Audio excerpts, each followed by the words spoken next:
পানী লাহে লাহে শুকাব, মানুহবোৰ ঘৰলৈ উভতিব, যদিহে ঘৰ থাকেগৈ। ভিডিঅ'বোৰ আহি আছে, চাই আছোঁ, ইটোতকৈ সিটো ভিডিঅ' বেছি বেয়া লগা। কেইটামান ভিডিঅ' আৰু ছবি, সৰু সৰু ল'ৰা ছোৱালী কেইটামানে নিজৰ কিতাপবোৰ শুকাই আছে। এইটোৱে মনটো আৰু বেয়া লগালে। যেতিয়া তেওঁলোক ঘৰলৈ ঘূৰি যাব, পেঞ্চিল এডালে কাৰণে বিচাৰিব। আমি যেতিয়া সৰু আছিলোঁ, এডাল পেঞ্চিল শেষ নোহোৱালৈকে নতুন এডাল পেঞ্চিল আমাৰ নাহিছিল।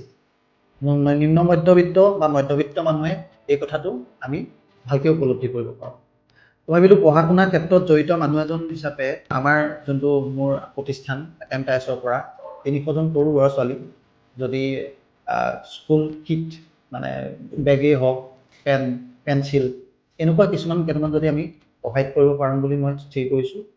আৰু আপুনিও যদি ভাবে, যোনসকল মোৰ ষ্টুডেণ্ট আছে বা আমাৰ এই কমিউনিটিৰ লগত জড়িত হৈ আছে, আপুনিও যদি ভাবে কোনোবা এজন ষ্টুডেণ্ট হ'লেও যদি আপুনি পেঞ্চিল, ৰবৰ, আপুনি বেগ, স্কুল বেগ, এনিথিং আপুনি ডাইৰেক্ট আমাৰ যোনটো এই পাঞ্জাবাৰী স্থিত এড্ৰেছটোলৈ মই ইয়াত পিন কৰি দিম। তালৈ আপুনি ফ্লিপকাৰ্ট, ব্লিংকিট বা ইনষ্টামাৰ্টৰ যোগেদি এই এড্ৰেছটোত আপুনি পঠাই দিব পাৰিব। অথবা আপুনি যদি QR কোডটো মই ইয়াত দি দিম, তো আপুনি নিজৰ সাধ্য অনুসাৰে আপুনি তাত কণ্ট্ৰিবিউট কৰিব পাৰে। আমি গৈ পেলাই ষ্টুডেণ্টখিনিক আমাৰ নিজ হাতেৰে গৈ তাত আমি দি আহিমগৈ।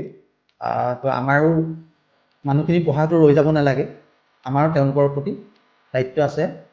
তো মই এইটোৱে চবকে আপিল কৰিম।